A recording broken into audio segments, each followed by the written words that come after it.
Okay, so we're going to be starting module 3 today. So I just want to look at the module first and kind of see what we have here. It's kind of like the regular stuff. We've got session 1, session 2. Today, if we look at what we're going to be doing, we're going to be looking at chapter 7 out of our tech drafting textbook. Okay, so I'll be kind of lecturing out of there at the beginning of class here, building on what we had talked about last week in chapter 6. We're also going to be doing one of the elements out of session 2, because I know we're going to have time to do it. And that's going to be creating a template in AutoCAD. So creating some layers, some line types, line widths, that type of thing. And then we'll start using those going forward. So we're going to be doing that. The next time that we're together, though, we will be doing our AutoCAD work. So we will be creating 3-view orthographically projected drawings. And we're going to get some practice with that the next time we're together. So it'll be AutoCAD next time. This time, kind of a little bit of both. Okay. You'll notice that we have session recordings. These are the ones from last year at this time. So I'll be repopulating those with what we had, but honestly, the same information. And then you'll see that we have practice problems. That's going to be related to the AutoCAD tutorial that we do the next time we get together. Okay, so no practice problems for what we're going to be doing tonight. Assignment 3A is going to be related to those templates that we're going to be creating in AutoCAD. So we'll get this done actually this evening. We'll be doing this assignment, if you would, together. And then assignment 2B is going to be drawings from the end of the chapter. Oh, it says chapter 5. It's chapter 7. I will update that, but I'm sure it was a copy and a paste. But we'll talk about that once we get to that the next time that we're together. So kind of the same, bless you, the same format that we've been used to. So let's take a peek at our session number 1, and I'm going to pull up our PowerPoint presentation for chapter 7. Okay, chapter 7 is out of the tech drafting book. And chapter 7 is all about 2D drawing representation. So the last time we were together, we started introducing, the different views, orthographic projection, top, front, right side view, kind of looking at things or items that we would determine, how we would pick the best views for a drawing and such. So we're going to be building on that. Now we're going to be looking at how we're going to represent all different types of features. Okay. So this is a chapter that kind of out of necessity, I got a lecture and we got to go through it. And I know it's not the most exciting and I don't want to set the stage in that way, but it is a chapter that you will find handy, that especially as you are generating your own drawings and your own views, it's a great place to go back and reference, the right way to do things. So it's a really good chapter in that sense. So I'm going to kind of zoom in here a little bit. What we have here, and as you know, when we create our drawings, we are basically letting people know what are the requirements that we need for this part to properly function when it's in its final state. Okay. And while we're doing that, we have to also take into consideration the manufacturing processes that are going to be used, because ultimately we can have a good drawing, but if it can't be made, it's not a great drawing. It's a terrible drawing. It's kind of junk, if you would. So I just want to go over some common manufactured functions that we will see in, the drawings that you end up doing. And then as we go through the program, you'll see these in other places as well. So the first two kind of go together here. These are what we call fillets and rounds. Okay, fillets and rounds. The only difference between them is a fillet is going to be a rounded internal corner and a round is going to be a rounded outside corner. Now, up here on our, I'm going to kind of scooch this over, up here on our little illustration that we have, this happens to be, it looks like a cast part. In the book, you will find the same illustration on page 286, okay, at the bottom. So if you wanted to peek there for a closer view. But this is basically, this portion is basically a cast part. And many times, well, all the time when we have cast parts, we are going to see that any internal or external edges are going to be rounded. And that's kind of indicative of that process of casting, where not only does it help to fill, it's hard to fill a sharp corner with material, but it also helps to release that product out of the mold more efficiently if there's rounds in there. So we see that very commonly for cast features. So fillets and rounds, okay? We can also machine those in. I don't want to say that they're just for cast pieces. Those can be machined in as well. A lot of times when we're trying to reduce stresses and things, stresses can build up on sharp corners, and they're a place where you can get cracks or defects or failures or more sooner than later. So fillets and rounds are a great place to reduce stress when we would normally have some sharp corners. The next two here are counter bores and counter sinks. Okay, a counter bore is going to be a recessed bore or a cylindrical feature that's going to accommodate the head of a bolt. And then a countersink, really the very same thing, except instead of it being a flat bottom, it's going to actually be angled. So underneath my camera here, I've got this nice illustration. I know for those who are probably virtual, I hope this kind of comes through. I know it's kind of shiny because it's an aluminum part, but what we have here is we have a block. And what we've done is we've cut the block in half, if you would, so that we can see the internals of typical types of, in this case, the counter bore and the counter sink, to accommodate different fasteners. Now, it's very common to just have a fastener sit at the top of whatever it's trying to fasten to, okay? And the head would then, we'd have to, accommodate the head, making sure that it's not going to interfere with other elements that are on the assembly. So it's okay and it's fine to allow a head of a bolt to kind of stick up, if you would, above a block. But sometimes we want to accommodate that and we want to push it down below the surface. It might be for aesthetic reasons, quite honestly, it looks nicer.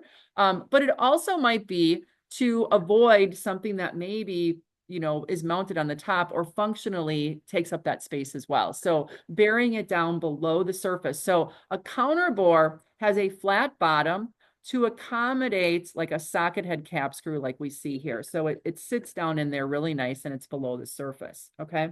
So that's a counter bore.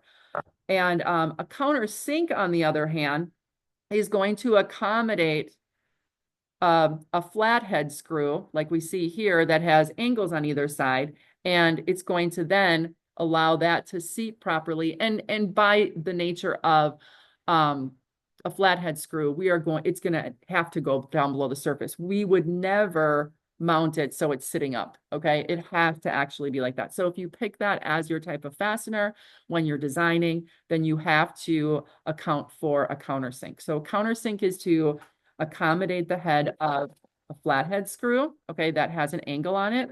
And a counter bore is to accommodate the head on like what we call a socket head cap screw, okay? So those are a couple of the features that they're referencing here. There's also a spot face. A spot face is similar to a counter bore, but instead of going down the depth of however tall the head of a fastener would be, it just cleans off the surface. Sometimes it's a cast surface, sometimes it's an angled surface, just so you can get good contact with the bottom of the head of that bolt, okay? The next one is a boss. A boss is going to be a raised amount of material. Okay. A lot of times these are going to be cast surfaces, but they can be machined in as well. But you can see one kind of in the middle of our part right here, where it's just raised up a little bit, probably to accommodate something that's going to sit up on top of it. Okay. The next one is a lug. This to me is just like a little foot that's kind of coming out. Up on the top here on the next column here, we've got a flange. A flange is going to be an item that actually comes out. So you'll notice here we have this. This is considered a flange, okay? So it kind of sticks out. A chamfer is going to be when we break the end of an item. I don't know if they have a chamfer up here. I don't see them pointing to one, but you can see if you have a sharp corner, for instance, You might want to angle that off a little bit for a couple of reasons. Sometimes when you have sharp corners, especially if they're machined parts, they can be really, really sharp. And what can happen is people can, cut their hands and fingers if you're dealing with it. Another reason for a chamfer is as a lead-in. So if we're going to be fitting one part into another, you might want to chamfer the end of a shaft or chamfer the side of the bore that's accepting that particular element so that it can get in there. It can kind of lead it into where it's supposed to go. The next one here is a neck down. So you're going to notice here, and this, if you're familiar with things like retaining ring grooves, that's considered a little neck down, where we're going to accommodate an element in the small little groove in that portion. A keyway or a key seat, this is going to be cut specifically to accommodate a key. And a key is going to be an element that is going to transmit rotational motion and torque through, like, it could be a gear, it could be a sprocket to a shaft. Knurling. Knurling is a pattern on a surface and it creates roughness. So tools are hand tools are a place where knurling is very commonly used, so that when you're actually using the tool, you have the ability to grip it, because a lot of times there's some like shininess or slipperiness to the tool, but then the part that you should be holding, there's a little bit of roughness, and it's actually a tool that you press into the material so that it kind of moves it around and creates that rough surface. And the last one here is this is a bushing element. So in this case, this is going to allow something to rotate more freely. So there you have it. Oh, they're showing the bushing up here so that we have the shaft that's coming through. This way it can rotate easily. So those are some common items that we're going to see kind of incorporated in designs that we have. And as we look forward, we're going to find some of these elements and we'll get examples of how we would actually represent them, in a drawing. Now, as we look here on the next slide, I'm going to zoom out a little bit. Okay. Now, as we know, orthographic projection is going to be how we set up our views. Okay, so as we look here, the top 4 elements here, we've got an isometric view or a pictorial view up in the upper right-hand corner. In the middle here, like I should say the bottom left, if you would, is what we would call the front view. Now, remember, the front view is always chosen so that it gives us the best representation of what that part is going to look like. And it'll usually always have the longest dimension on the feature. So in this case, you can see it's kind of like the length here, okay? Then you're going to notice we have a top view directly above it. This is a view looking straight down. If I would take that and I would look straight down on it, what does that look like? So we end up seeing the top of the cylinder as a true circle, okay? And then we see this flange coming out, kind of as a rectangle connected, if you would, to that cylinder, okay? Over on the right-hand side, you're going to see that right side view. So if we would literally take it and we would rotate it to the side, this is what we end up seeing. So that would be this view looking in this direction, okay? Now, as we look here, you're going to notice that the width of this, I'm going to call it a foot that's coming out on the bottom here, or a base. It is not as wide as the full diameter of the cylinder that is there, okay? So you'll notice that there is an edge that is created. We see that edge here, okay? And we see it as an intersection in the top view. What that means is if there is an edge that we would actually see, we need to project that down into, in this case, the front view. So we're going to see that we have point A up here and point A here, and then there is an edge coming down to represent this edge right here, okay? And in this right side view, you can also see that that flange or that base is not as wide as the diameter, okay? Now down here, just a little bit different, very similar part, but you're going to notice that this time we don't see that edge in this isometric view. And you'll also notice that when we look at the top here, that flange or that base is the same width as the diameter of that cylinder. So what has happened now is this is what we call a tangency point, okay? Now, when it's a tangency point, and if you look in this pictorial, it's a smooth surface. So in the front view, we don't show that edge coming down because it's literally just a blend that's going in there. We show the edge until it stops at the quadrant, if you would, of that cylinder. So we see this edge come in because there is edge there, but we do not see the vertical line coming down like we did in the top one because it's more of a blend now, okay, to the cylinder. Okay. So we do not, by nature, there are a couple exceptions we'll see a little bit later. We normally do not show tangency points or blends in views. Okay. We just want to show hard, if you would, edges.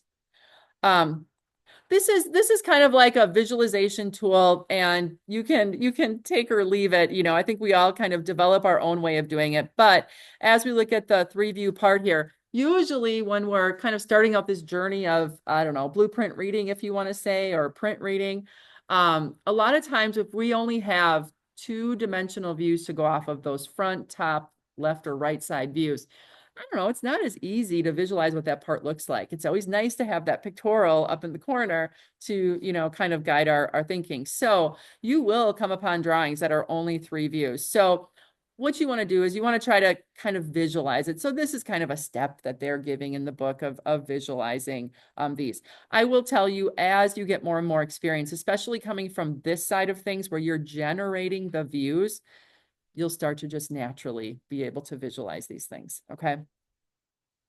It just takes practice and time. The next one that we have here is going to be cylindrical or cylinders. So the first one that we have here, we've got a cylinder that has a cutout or a flat on it, okay? So as we look here, you're going to notice that they have a front view, which is on the right side here. They've got a top view, which is showing the outside of the cylinder as a circle. And then they've got in this case, a right side view. When we look here, you'll notice that we are able to, through the 3 views, see the true size and shape of the cylinder, okay, as a circle. And then we also can get the depth and the height of that cutout that is there, or that flat that is created, okay? So in this case, notice that we have 3 views. The next one that we have is we have a couple steps on a very similar type of a cylinder, but you know, now we have those steps going down. So in this case, you're going to notice we see the top view, again, looking straight down in it. We see the outline of it as a cylindrical piece, but then this surface right here is being represented by a line going straight across. Notice that these are, if you would, 90-degree edges, okay? And we are showing those in the views. Okay, there's no blends in here, and there's no like radiuses that we wouldn't see. So kind of that stair step kind of going down. And then you're going to see the last one here. So any place that we see an edge, even though this is a flat, okay, you're going to notice that we see these edges that represent these 2 portions here. Okay, and then in the front view, we're going to kind of see that circle, but then it's like cut off flat on the top. Okay. Cylinders and ellipses, okay? Cylinders and ellipses are going to be, or I mean, ellipses are going to be created when we see a cylindrical feature kind of at an angle, or maybe it's cut at an oblique angle, which happens. So we won't be encountering ellipses in the super near future, but a little bit later on, I know there's 1 or 2 examples where when we create the normal views, we're going to see the cylindrical features kind of skewed, okay? So we'll be back to this kind of generation. The next one here is looking at intersections and tangencies. This is a good slide, okay? I'm going to look at the top 3 elements right here. Oh, I'm sorry, 4. It's the top line here. So the pictorial that we see up in the upper right-hand corner of this first 3-view drawing, you're going to notice that there's a rounded edge going all the way down, okay? Now, if we look at the front view, looking straight on, we can see that profile of that radius on that upper right-hand corner.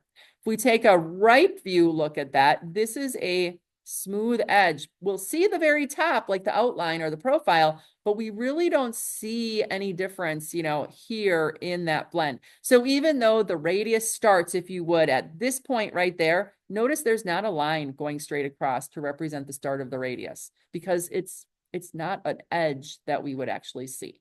The very top, yes, that's going to be like the outline, if you would, or the profile that we see. Now let's look at the top view. You're going to notice there are no internal lines here as well. As we look straight down on this, yes, there is the start of the radius here, but it's not a definitive line or an edge. It is a blend that goes down. So we would not represent it in the top view, okay? So the general rule is for tangencies, we do not show you know, because there's not a hard, you know, blunt edge, if you would. In the next one in the middle here, you're going to notice that we have a rounded corner here. And what's happened is this round, kind of a half circle here, did create a sharp edge. Okay, so when we look straight down on it, we see that as a line. And then in the right side view, same thing. When we look, you know, in that orientation, we see the bottom portion here of that cutout as a line as well.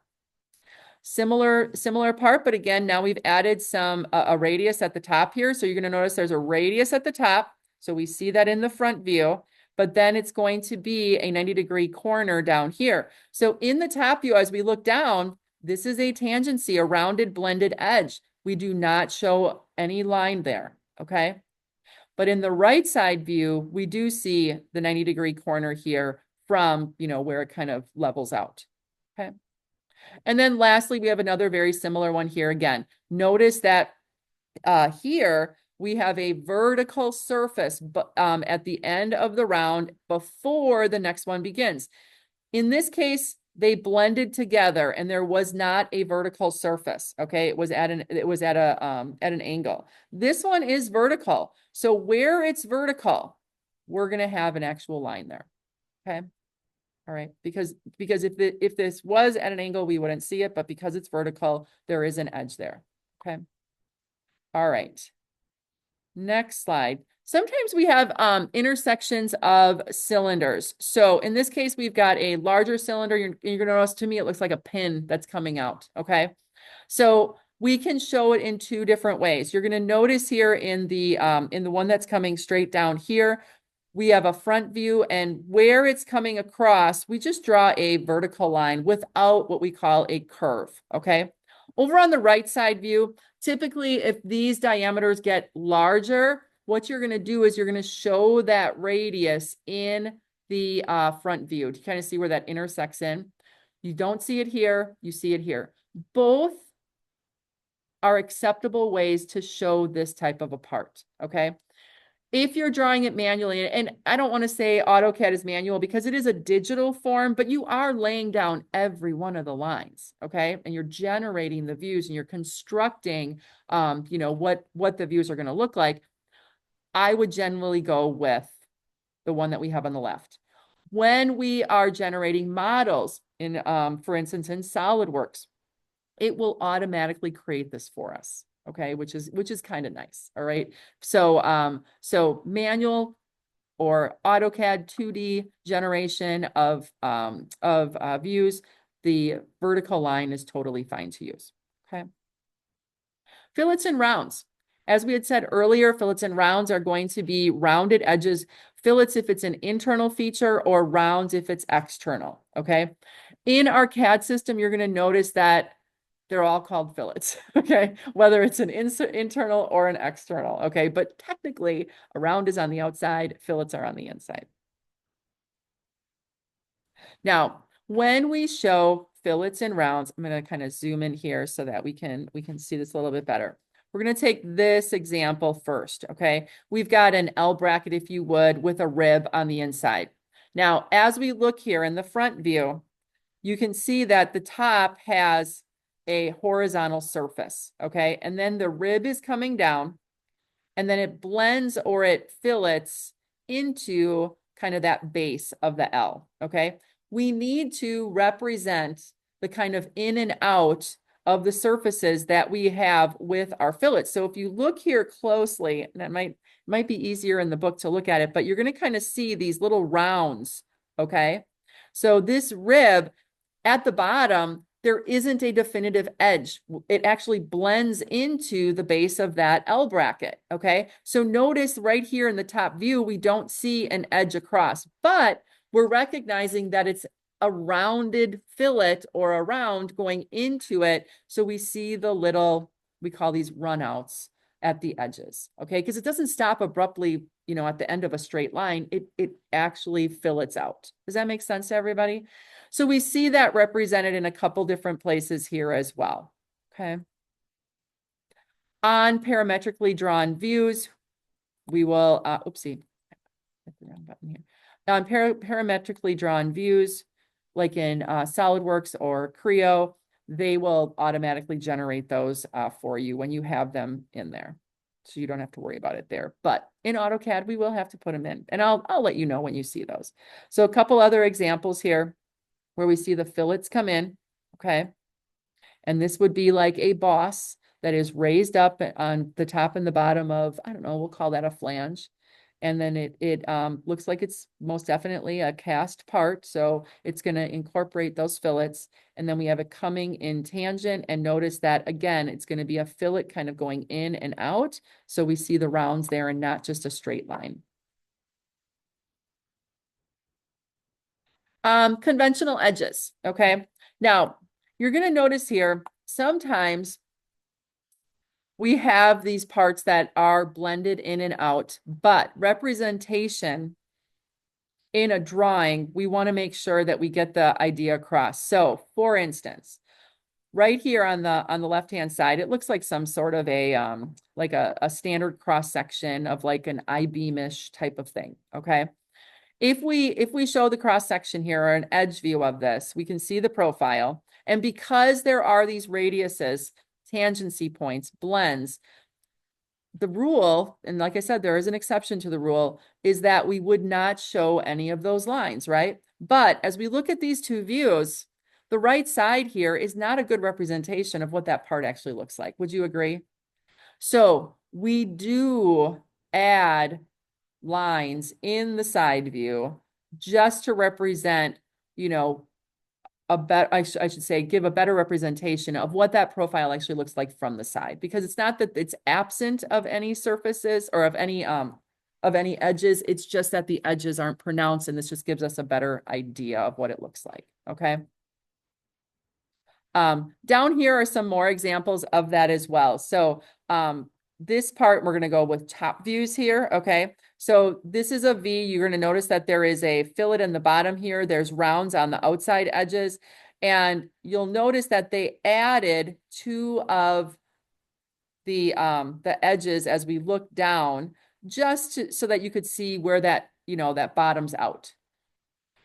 At the top here, you're going to notice that they weren't added. And again, yes, by convention, the general rule is that we don't add tangencies, but this looks like a very different part if we don't add them. Does that make sense? Okay, visualization. Here's another one. You see the radiuses and the rounds going in and out of the different elevations.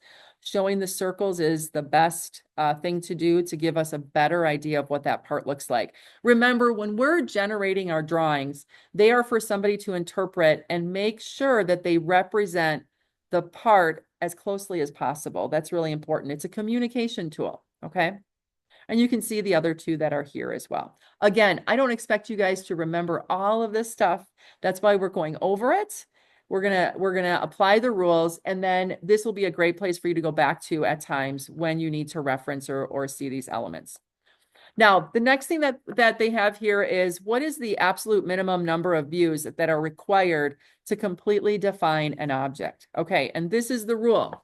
We want to be able to, number one, show each one of those features as its true size and shape. So if it's a cylindrical feature, whether it's an external, for instance, a shaft outside diameter, or if it's a hole, okay, an inside, type of a feature, we want to make sure that we see every one of those features as a circle, okay, somewhere in one of those views. Okay, so that's number one. We always want to see each feature as its true size and shape.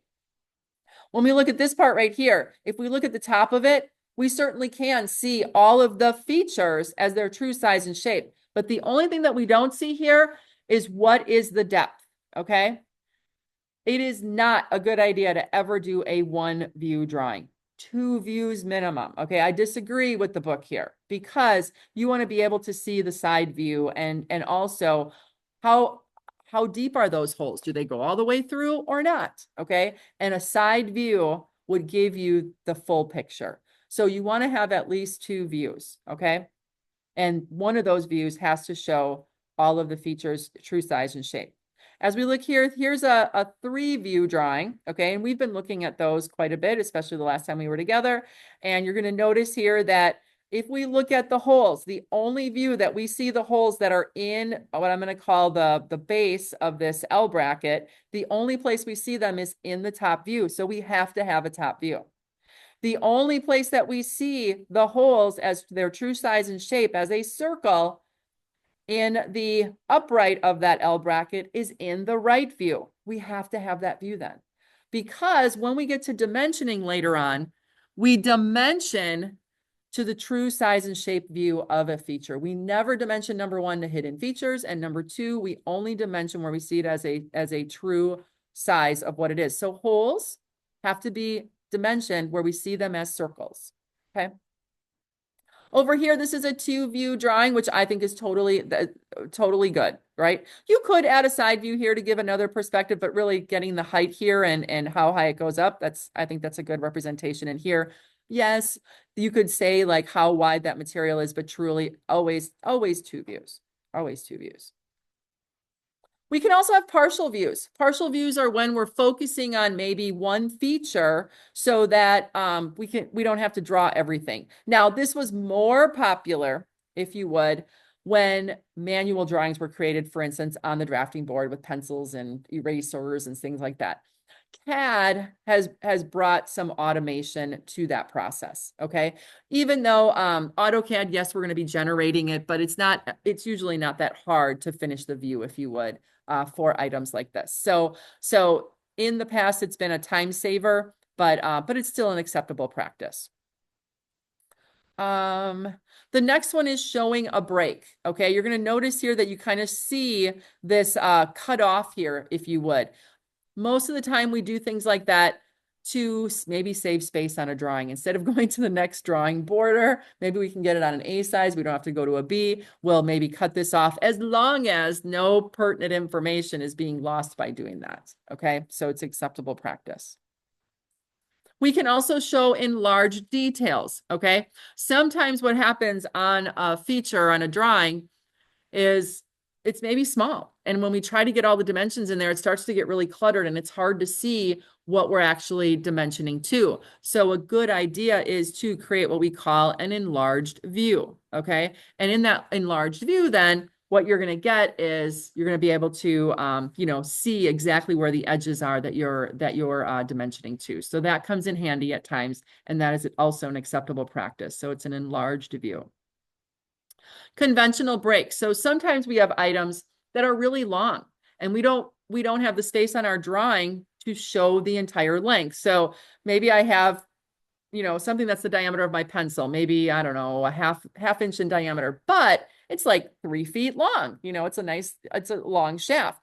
Well, I don't want to get out a D-size piece of paper and put just a half-inch diameter on it. What I'll do instead is I will break it. Okay, so there's a couple different ways that we can break it. If we have a solid, for instance, a solid cylindrical feature like a shaft, and it's solid all the way through, there's no hole going through the middle, you're going to see this type of a break. Okay, if you have a tube, then you're going to notice that there's kind of a little tubular break in the middle there. Okay, these are items that we can, that there are functions for instance, in AutoCAD and SolidWorks and things like that. If we have a rectangular piece that is not a diameter, we would then break it in the way that you see here. Former instructor of mine used to call this the Fred Flintstone hem. Remember the cartoon Fred Flintstone?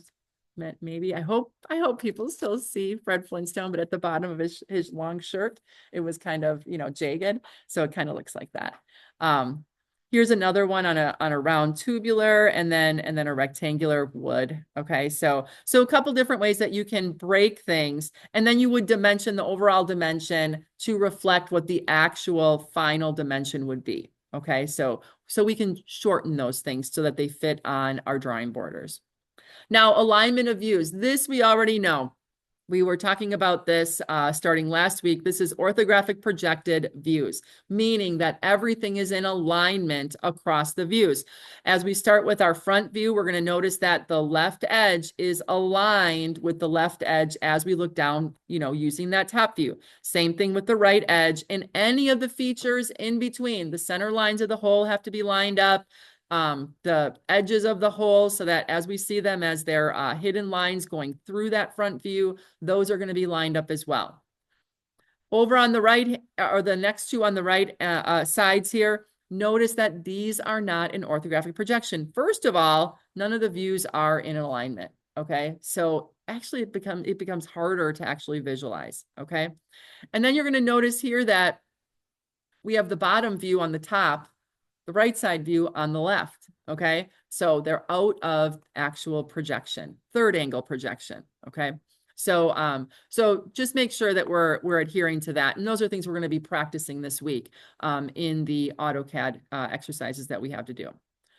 Some removed views, okay? Removed views are going to be where, again, if we would show a side view, you're going to notice that we want to see the details right here. But if we look, we end up going through the, upright portion. It looks like there's a cylinder here that's kind of upright, and we're not going to see the circle as a complete edge, okay?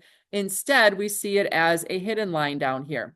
Technically, by the dimensioning rules, we cannot dimension to that because of that. Even though a portion of it is visible, not all of it is visible. So we would show, and in this case, it gives us what we call cutting plane lines that are giving us what direction we're actually looking at this. So the arrows show us the line of sight or the view that we're taking, and then you can put this view then somewhere else on the drawing. That would not be in projection. Actually, it would be out of projection because we want to eliminate it from so that it's by itself.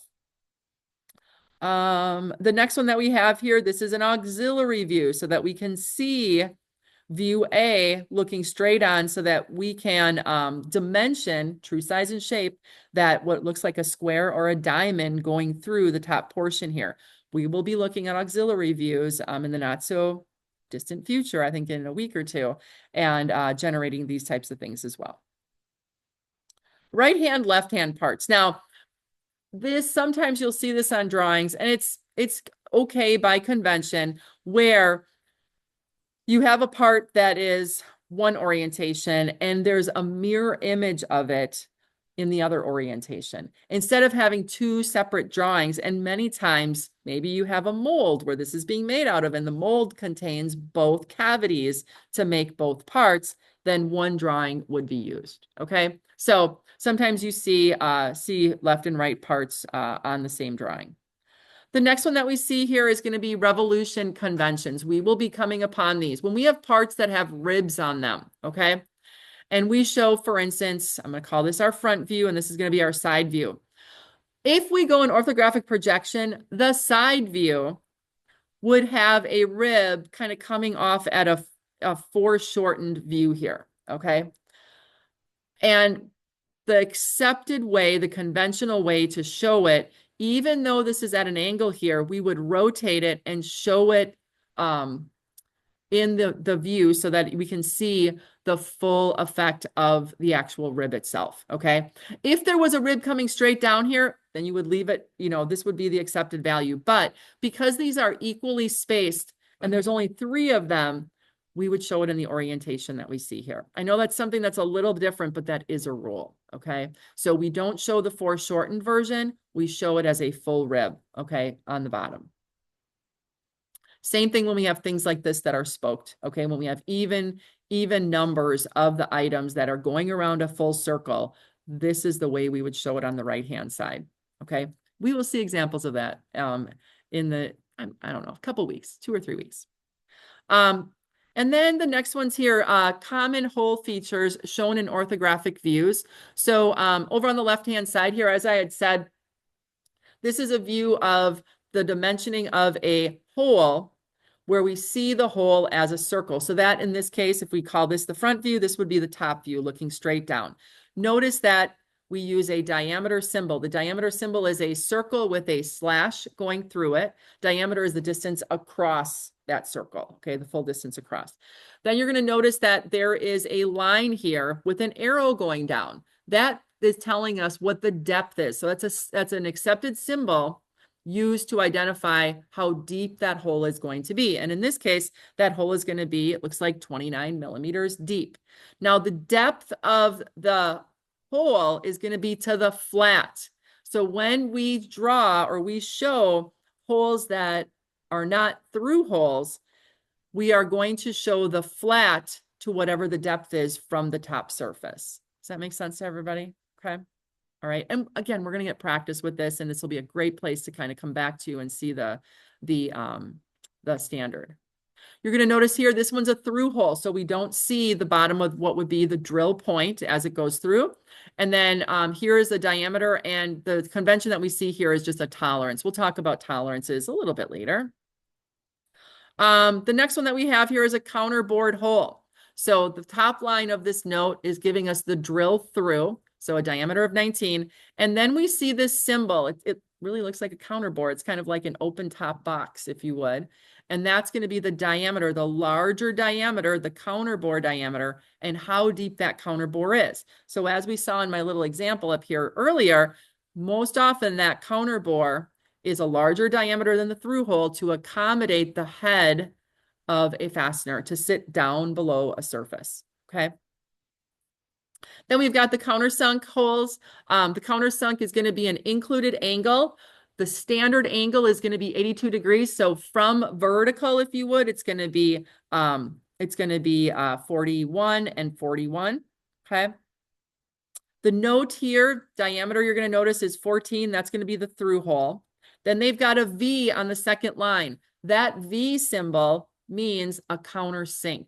And the diameter for the countersink is the top diameter then here, the large diameter where the countersink starts, and then the number of degrees that it's going to be. The next one here is a spot face. This symbol just is like a counter bore, a spot face. A spot face many times will not have a depth. And the purpose of it is to just clean up the surface so that I've got something nice to seat my fastener on. Okay, that's it. And so when somebody who's making it gets like enough cleaned off so that it's all nice and flat, then you stop your spot face. A counter bore is always to a known depth. A spot face is going to be just cleaning up that surface. Okay.